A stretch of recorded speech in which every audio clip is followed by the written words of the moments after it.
Ngaha turaje Nyagasani twitabira ingoma y'urukundo ku izina ry'Imana Data na Mwana na Roho Mutagatifu, amen.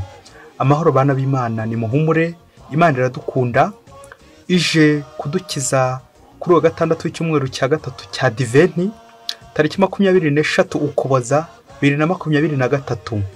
Isomo ryamenye mu gitabo cy'umuhanuzi Malakiya, umutwe wa gatatu umurongo wa mbere kugeza ku wa 4, wa 23 kugeza ku 24. Dore uko Uhoraho avuze: ngaha ngiye kohereza intumwa yanjye kugira ngo intunganyirize inzira. Nibwo umutegetsi mushaka azaza mu ngoro ye abatunguye. Koko rero umumarayika w'isezerano mwifuza ngo yaraje. Uwo ni Uhoraho umugabo w'ingabo bivuga. Ninde uzihanganira umunsi azazaho? Ninde uzakomeza agahagarara igihe azigaragariza? Azaba ameze nk'umuriro w'umucuzi cyangwa nk'isabune y'umumeshi. Azicara hamwe kugira ngo ashongeshe kandi asukure. Azasukura bene Levi, abayungurure nk'uko bagenzereza zahabu na feza, maze bazegurirwe Uhoraho kugira ngo bamuhereze amaturo bakurikije amategeko. Ubwo rero amaturo ya Yuda na ya Yerusalemu azongera kunyura Uhoraho, mbese nko hambere mu myaka ya kera. Dore kandi mbere y'uko uwo munsi w'Uhoraho ugera, wa munsi mukuru kandi uteye ubwoba, ngiye kuboherereza Eliya umuhanuzi. Ni uzunga ababyeyi n'abana, yunge abana n'ababyeyi babo, kugira ngo ntazaza ngatsemba igihugu. Iryo ni ijambo ry'Imana. Zaburi ya 25. Nimwubure umutwe mukomere, kuko uburokorwe bwanyu bwegereje. Uhoraho amenyesha inzira zawe, untoze kugenda mu tuyira twawe.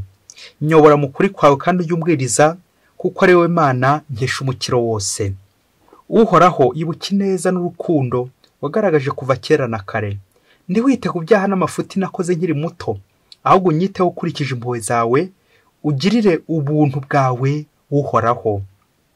Uhoraho agwa neza kandi ni indakemwa, nicyo gituma abanyabyaha abagarura mu nzira nziza. Abiyoroshya abaganisha ku butungane, abacisha make akabatoza kunyura mu nzira ye. Amayira yose y'Uhoraho n'urukundo n'ubudahemuka, akabigirira abakomera ku isezerano rye no ku mategeko ye. Ibanga ry'Uhoraho ribwirwa abamutinya, maze akabamenyesha isezerano rye. Nimwubure umutwe mukomere, kuko uburokorwe bwanyu bwegereje. Nyagasani Yezu nabane namwe. Amagambo mu Ivanjili ntagatifu yanditswe na Luka, umutwe wa mbere murongo wa 57 kugeza kwa 66. Nuko Elizabeti ageze igihe cyo kubyara, abyara umwana w'umuhungu. Abaturanyi na bene wabo bumvise ko Nyagasani yamugiriye ubuntu, bafatanya nawe kwishima. Ku munsi wa 8 baza kugenya umwana, bashaka kumwita Zakariya nka se. Ariko nyina aravuga ati, oya, aritwa Yohani. Baramubwira bati, nta muntu w'umuryango wanyu wigeze kwitwa iryo zina. Nuko babaza se mu marenga uko yifuza kwita umwana. Zakariya yakakabaho maze yandikaho aya magambo: izina rye ni Yohani. Bose baratangara. Ako kanya umunwa we urabumbuka, n'ururimi rwe ruragobodoka, maze atangira kuvuga asingiza Imana. Nuko ubwoba butaha abaturanyi babo bose, n'abo mu misozi yo mu Yudeya, bakwiza hose ibyabaye. Ababyumvaga bose bakomeza kubizirikana mu mutima, bibaza bati, uyu mwana azamera ate, ko ububasha bwa Nyagasani buri kumwe nawe? Iyo ni Ivanjili ntagatifu. Bayoboke b'Imana, Kristu naganze mu mitima yanyu. Aha tugeze ni kuri buri munsi. Uze guhava wabonye Nyagasani, wabonekewe na Nyagasani, nk'urugo rwa Elizabeti na Zakariya ngo bamaze kubonekerwa. Ngo umunsi umwe ngo abagabo babiri bakundanaga, ngo noneho umwe ngo yari umukire, ari umutunzi, ufite inka nyinshi. Ngo aza gufata inka yari nziza cyane muri zo, ayigabira mugenzi we w'inshuti ye. Nuko igihe kiba kirekire, wa mugabo gabiye mugenzi w'inka agiye kumusura, anyarukira no mu kiraro. Ngo ageze mu kiraro ngo asanga ya nka mugenzi we yarayifashe nabi bitavugwa, inzara yarayishe, banza atayigaburira. Nuko wa muntu wayigabye agahinda karamwica. Ako kanya ngo ahita afata icyemezo ngo azitura ya nka mu kiraro, ubundi ayisubiza iwe, ayisubiza mu rwuri rwe. Ikibazo kikagera kiti, ninde uri mu makosa muri aba uko ari babiri? Ari uyu wagabye inka ari uyu wagabiwe inka. Ibaze nanjye nibaze. Bayoboke b'Imana nimugire amahoro. Amasomo kintu byacu duteguriye aradufasha kuzirikana ku mpano Imana yaduhaye, impano y'ubuzima, aho tujya kuzirikana ku ngingo igira iti umuntu ni impano y'Imana. Ni kangahe tujya twiyitirira ibintu, ubundi niryo kosa kenshi tujya tugwamo, tukagira ngo ubuzima ni ubwacu, tukabukoraho imitako, ubufindo, tukibwira ko ari ubwacu, tukaza kwibagiza ko ari intizanyo. Bumeze nk'iyi nka, igihe cyose Imana izasanga utari kubufata neza, nirinze kuvuga ko izabukwambura, ntago nza kuba mbeshye, ariko none ntibitume tugira ubwoba ngo impamvu umuntu apfa ngo nuko aba yafashe ubuzima nabi. Ntabwo ari icyo, ahubwo no kugira ngo tubungabunge ibintu byose Imana yaduhaye nk'impano. Kandi burya impano kijya kidushuka, tugira ngo ubwo umuntu aduhaye impano ngo nyine byarangiye nta nubwo azongera kuyikurikirana. Aha, ntabwo umuntu burya guha impano ari uko ari ibintu agiye kujugunya, ahubwo ari ikintu yarakunze, kandi mu gihe ugacaho karongo. Umuntu aguhereza, umuntu ugukunda aguhereza ikintu akunda. Uzasome Yohani umutwe wa 3 umurongo wa 16. Imana yagize ite? Yakunze abari munsi, maze igira ite? Ibaha umwana wayo w'ikinege. Car aimer égale donner et donner égale pardonner. Iyo ukunda umuntu uramuhereza, kandi ukamuha nyine nicyo ugize ute, nicyo ukunda. Nguko uko nyirinka ashaka gusanga wayifashe nabi, kavuga ati wapi, reka nyitware nyisubirane, kuko yayiguhaye ariyo yarakunze, ayikura mu kiraro kirayiguhereza. None wowe ubaye ibiti bibisi, ubaye ntibindeba, uyishe nabi, uyifatishije imoso. Nguko Nyagasani natwe impano y'ubuzima n'izindi mpano zose tugabira ntabwo ari ku bwacu, ahubwo ni impuhwe ze. Tuba tugira ngo tuzibyaze umusaruro, kandi igihe nikigera yazazitwaka tukazimusubiza n'ubundi. Nyagasani wadutije ubuzima ni intizanyo mubyeyi. Ujye uzirikana ko ari intizanyo, ubukoreshe neza, kuko igihe kizagera tubumusubize n'ubundi. Twitaba Imana n'ubundi, kuko ariyo yadushyize hano ku isi, kuko ubuzima atari ubwacu, ubuzima dufite n'ubw'Imana. Rero ntukajye ugira ngo bakugabiye, ahubwo ujye uvuga uti bantije, ngomba gutirura. Igihe kizagera nyiri ibintu ambwira ati tirura. Bakristo bavandimwe, twese hano ku isi dufite umuhamagaro rusange, umuhamagaro w'ubutagatifu, appel à la sainteté. Ariko Imana ku mpuhwe zayo igena n'inzira dushobora kunyuramo kugira ngo umuhamagaro rusange tuzawugereho. Nibwo umwe izamutorera kunyura mu nzira y'ingiyi, undi ikamutora kunyura muri iriya, ariko zose akabya bindi ngo amaherezo y'inzira ni mu nzu, ni mu ijuru. Imana igambiye ko twese tuzahurira mu ijuru. Isomo rya mbere riraza gutwereka ko Nyagasani yanyujije indi nzira mu mugambi wo gucungura abantu. Integuza Eliya ari uzaganisha kuri Yohani Batista tumvise mu ivanjiri y'uyu munsi. Nyagasani afite uburyo atwoherereza integuza mu buzima bwacu kugira ngo zituburire, zitumurikire, zitwereke inzira z'Imana. Ba Yohani Batista, ba Eliya, babandi bategura amayira ya Nyagasani. Uyu Yohani Batista y'integuza, iri somo rya mbere ryaje ricira amarenga, niyo twumvise mu ivanjiri y'uyu munsi uburyo yavutse. Twumvise ibitangaza biherekeje irivuka rye. Se Zakariya araza kugobodoka ururimi, yongera avuge, kandi yari yarabaye ikiragi. Abantu baraza gutangara bari aha ngaha muri Yudeya, ibyishimo biraza gusakara aha ngaha, ndetse izina ry'umwana riraza kuboneraho ritangazwe ku mugaragaro. Yohani bivuga iki? Yohani bivuga Dieu a fait grâce. Imana yagize impuhwe, Imana yatugiriye ubuntu. Nguko uko urugo rwa Elizabeth na Zakariya Imana yarugiriye ubuntu, ikaruha impano y'ubuzima, impano y'umwana, kuko umuntu ari impano y'Imana. Na niyo mpamvu umubyeyi nubyara ukabona birakunze, ntukagire ko ngo umwana wanjye we, ukumva nkaho ari uwawe, kandi ari uw'Imana yagutije.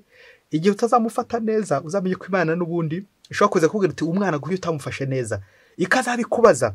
Wowe uragize ngo ni ukumwisubiza gusa se, ahubwo izanabikubaza ati uyu mwana ko utamufashe neza, uyu muntu uko namuguhaye ntumufate neza, kuko umuntu ari impano y'Imana. Imana ikoze ibitangaza byinshi mu ivuka rya Yohani Batista nk'integuza ya Mesiya. Twumvise uburyo Zakariya umuntu ugiye kubumbuka, umuntu warangiza kubumbuka akavuga ibisigizo, akavuga Imana, kuko asizwe nyine amagambo y'Imana. Nyagasani mu munwa wanjye ngusingize. Kubyuka kumbura umusingiza Imana, ngo uw'Imana yagiriye ubuntu ukumva ko n'ibyo ugiye kuvuga biza kugira akamaro abandi, kuko nyine nawe uri integuza Nyagasani nyine nka Yohani Batisa. Iri vuka rya Yohani Batisa riraza guhamagara ibitangaza byinshi, ritwereke ko umuntu ubuzima ari impano y'Imana, ko umwana wese tugomba kumubungabunga guhera yasamwa, nkuko tubisanga mu gitabo cy'umuhanuzi Yeremiya umutwe wa 2 umurongo wa 5, ntarakoremera mu nda ya nyoko nari nkuzi. Ibi birareza kuzuzwa n'iri jambo ry'Imana ry'uyu munsi ritubwira ko hari mu Batisa amaze kuvuka, Imana hisigira ite imuha n'ubutumwa. Imana yari yamuhaye ubutumwa bwo kuba integuza, ni integuza n'umuhanuzi ndetse n'umubatiza wa Mesiya. Ibi gatwibutsa ko natwe igihe cyose Imana imaze guturema mu nda z'aba mama bacu ihita iguhereza iki ubutumwa. Umuhanga niwe wavuze ati Imana imaze gukurema ikujyanye ku isi ihita inategura n'isahani yawe, bishatse kuvuga umurimo uzakora, ubutumwa uzakora, ukuzabaho. Imana byose yabiteganyije, ariko cyacu ntabwo dukunze kubyitaho, ahubwo dushaka kurwanya umugambi w'Imana. Imana yawe duteguriye ubutumwa, twebwe tugashaka icyacu no kugenda turwanya Imana, tugashaka umugambi w'Imana uburizwamo, uko no kurwanya Imana banyamurwanya Kristo.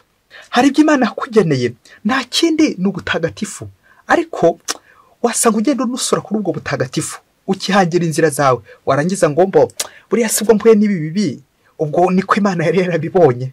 Aha atashyo mubyeyi, ntabwo Imana igeze dutegurira ikibi, gusa ibibi turi ku isi bishobora kuza koko, ariko nabyo ugifatiramo amasomo bikubere nk'inzira n'ubundi kuganisha ku butagatifu.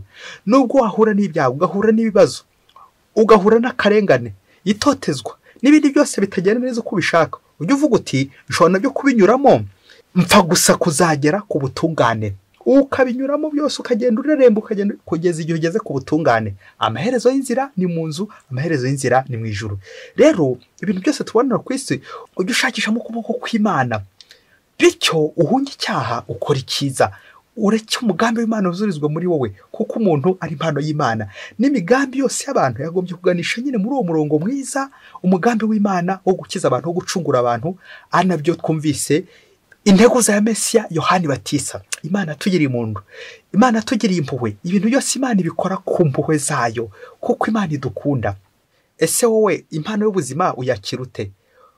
Wakira ute umuntu? Umwakiranye impano y'Imana nka kado Imana yaguhaye, umuturanyi, umwana ufite mu rugo iwawe, umugabo wawe, umugore wawe, uwo mubana, ese nawe umwakira nk'impano y'Imana, kado y'Imana, bityo ukamufasha ngo uwo Nyagasani yakoherejeho kugira ngo umugirire neza. Igihe nikigera Yesu yamukubaza, Imana yamukubaza, ukabasha guha Imana amakuru afatika yuko yitaye kuri wa muntu nagusigiye wamwitayeho ute, kuko umuntu ari impano y'Imana. Umunsi umwe hirya kure cyane muri Afurika, ngo urugo rw'umugabo n'umugore basengaga cyane, bari abakristo b'indani, ariko ngo bakaba nta rubyaro bari bafite. Nuko igihe kimwe kiza kugera, uyu mugore n'umugabo akajya gutakamba Imana ati Nyagasani uzaduha umwana. Igihe cyaje kugera, Imana kuko irabumva, kuko icyo Imana ishaka no gutugira neza buri gihe. Ntabwo Imana ishobora kunyima ikintu ari ukugira ngo nyumvishe, ahubwo ari ukugira ngo ingirire neza bitewe n'ubutumwa ishaka kumpereza cyangwa yampaye, ishaka ko nyine buza kuzuzwa. Nuko inkuru umwana isubira inyuma, rwa rugo igihe cyaje kujya Nyagasani abahereza umwana. Amaze kubaho umwana aravuka. Amaze kuvuka ngo nko ku mezi 6 wa mwana afatwa n'uburwayi, kubera ko ababyeyi bamukundaga bakomeza kumwitaho, baramuvuza pe. Uburwayi burakomeza kandi bakamuvuriza hirya no hino aho bashoboye hose. Igihe kiza kugera ubushobozi bari bafite bugenda bugabanuka, bagurisha ibyo bari bafite, imirima, amasambu, amatungo, kugira ngo bavuze wa mwana, kuko nyine bari bamuhaga kado y'Imana. Baramuvuza. Uzi ko ngo ibintu byose bimaze kubashiraho neza, bimaze kubashiraho. Ndabizi utegereje ko nkubwira uburyo umwana yaje kurokoka. Ngo ibintu bimaze kubashiraho neza byose, babitaguza kuri wa mwana bamuvuza. Igihe cyaje kugera wa mwana ati nukunanganaga. Nyuma y'imyaka 2 bamurwaza, wa mwana aba yitabye Imana nyine, wa mwana barapfuye. Nawe umubyeyi urumva agahinda k'aba babyeyi, koko basabye umwana, bari bageze no mu zabukuru. Aka kana niko karakanyuma, none karaje nubundi aho mutindi yanitse ntiriva. Wa mwana baba mubuze batyo, umva babuze ibintu, babuze n'umwana, imvune, agahinda, imibabaro bikomeye cyane.